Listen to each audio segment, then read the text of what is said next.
Hoy temprano por la mañana,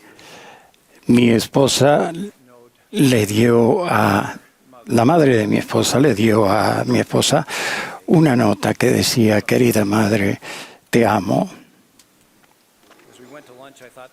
Al ir a almorzar, yo pensé que esto era algo muy hermoso y le escribí una nota que decía: mi querida, el presidente Nelson no me permitió dar mi discurso hoy, pero te amo.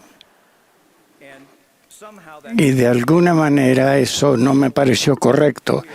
Por lo tanto, aquí estamos y quiero agregar mis palabras a aquellas que ya fueron dadas en esta sesión. Hace muchos años viajé en una avioneta que tenía al mando un piloto que acababa de obtener su licencia. Al llegar a destino se le autorizó a aterrizar, pero al acercarnos a la pista sonó una alarma en la cabina que advertía al piloto a elevarse. Este miró al copiloto, que tenía más experiencia, quien apuntó hacia abajo lejos de la pista y dijo: ahora.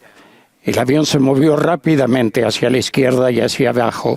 Luego subió a la altura adecuada, volvió a iniciar la maniobra de aterrizaje y llegamos sanos y salvos a nuestro destino.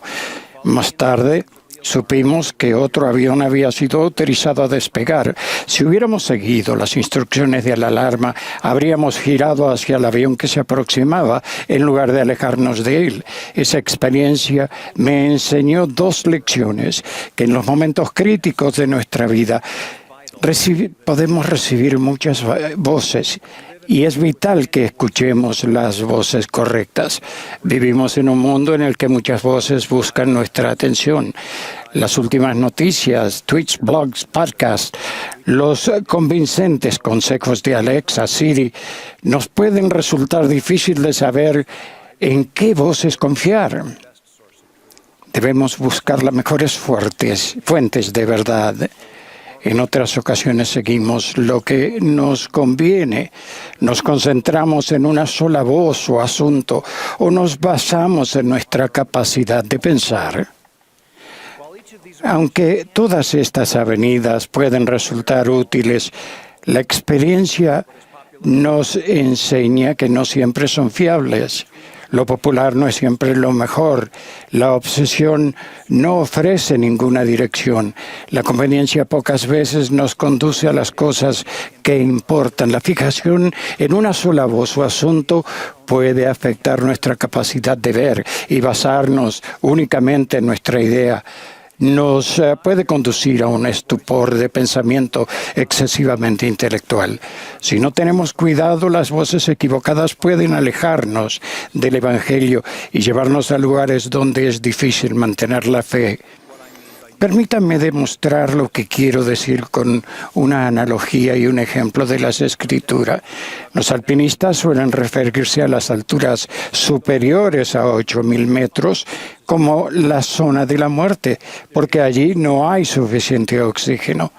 Hay un equivalente espiritual a la zona de la muerte.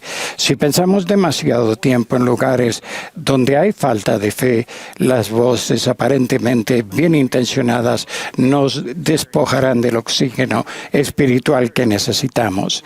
En el libro de Mormón leímos acerca de Coriol, que vivió una experiencia similar. Él disfrutaba de gran popularidad porque sus enseñanzas deleitaban a la mente carnal. Decía que todos tenían el derecho de hacer lo que ellos quisieran hacer. Argumentaba que la gente debía ser libre de actuar porque los mandamientos no son más que restricciones convenientes y guiados. En su opinión, la creencia en la expiación de Jesucristo era el efecto de una mente desvariada. Coriol causó tanta agitación que lo llevaron ante el juez superior y el sumo sacerdote, y allí prorrumpió en palabras muy altaneras, criticando a los líderes y pidiendo una señal. Se le mostró una señal. Quedó mudo. Entonces Coriol se dio cuenta que había sido engañado y dijo: siempre lo he sabido. Prior anduvo mendigando hasta que murió pisoteado por un grupo de soramitas. El último versículo de este relato contiene esta solemne reflexión, y así vemos que el diablo no amparará a sus hijos en el postrer día, sino que los arrastra aceleradamente al infierno, debido a que nuestro Padre Celestial quiere lo mejor para nosotros. Él hace posible que podamos oír su voz. El Espíritu Santo es el tercer miembro de la Trinidad. Él da testimonio del Padre y que el Hijo fue enviado a enseñarnos todas las cosas. El Espíritu habla a cada persona de manera distinta y es posible que en diferentes ocasiones Él hable a una misma persona de maneras diferentes. Por ende, nos llevará toda la vida a aprender las muchas maneras en las que Él habla. A veces Él habla a nuestro corazón y a nuestra mente. En otras ocasiones, sus impresiones pueden ocupar nuestra mente o introducirse en nuestros sentimientos. Otras veces, habla paz a nuestro turbado corazón. Encontramos la voz de nuestro Padre en muchos sitios. Al orar, al estudiar las Escrituras, al asistir a las reuniones de la Iglesia, al participar en análisis del Evangelio o ir al templo. Hoy sostuvimos a 15 hombres como profetas videntes y reveladores. Su espiritualidad y experiencia les aportan una perspectiva única que necesitamos desesperadamente. Nos dicen lo que Dios quiere que sepamos, ya sea popular o no. Buscar su voz en cualquiera de esos lugares es bueno, pero buscarlo en muchos de ellos es aún mejor. Y cuando la oímos, debemos seguir la dirección que nos señala. El apóstol Santiago dijo: sed hacedores de la palabra y no tan solamente oidores. El presidente Thomas S. Monson enseñó: velamos, esperamos, escuchamos esa voz suave y apacible. Cuando esa voz habla, las mujeres y los hombres sabios obedecen. Al comienzo de mi vida profesional, se nos pidió a la hermana Homer y a mí que aceptáramos un cambio de asignación laboral. En ese momento nos pareció una decisión importante. Estudiamos, ayunamos y oramos, pero la respuesta no llegaba. Finalmente tomamos una decisión y seguimos adelante. Al hacerlo, nos sentimos tranquilos y no tardamos en descubrir que fue una de las mejores jamás hecha.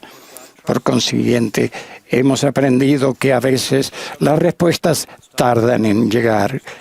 El elder Richard G. Scott enseñó que deberíamos sentir gratitud por esas ocasiones y nos hizo esta promesa: cuando vives dignamente y lo que has elegido está de acuerdo con las enseñanzas del Salvador, necesitas actuar. Sigue adelante con confianza. Dios no permitirá que continúes sin hacerte sentir de que has tomado una mala decisión. Por lo tanto, debemos decidir cuáles de todas esas distintas voces obedeceremos. ¿Seguiremos las voces poco fiables o nos esforzaremos según sea necesario para permitir que la voz de nuestro Padre nos guíe y nos proteja del peligro? Busquemos la voz de nuestro Padre. El Señor nos promete que si escuchamos sus preceptos y prestamos atención a sus consejos, Él nos dará más. Testifico que esta promesa es verdadera para cada uno de nosotros. Hace casi un año perdimos a mi hermano mayor en un trágico accidente. Los primeros años de John estuvieron colmados de promesa y logros, pero al crecer, un cuerpo dolorido y una mente poco cooperativa hicieron que la vida le resultara muy difícil. Pero aún así, John mantuvo su fe, decidió perseverar hasta el fin. Sé que John no era perfecto, pero me he preguntado qué fue lo que le brindó esa perseverancia. Muchas voces lo invitaron a volverse cínico, pero él decidió no hacerlo. Por el contrario, hizo todo lo que pudo por afianzar su vida centrada en el Evangelio. Él sabía que de esa forma él sería enseñado. Hermanos y hermanas, en un mundo con tantas voces contradictorias, testifico que nuestro Padre Celestial ha hecho posible que oigamos su voz y la sigamos. Si somos diligentes, Él y su Hijo nos darán la inspiración que buscamos, la fortaleza que necesitamos. En el nombre de Jesucristo. Amén.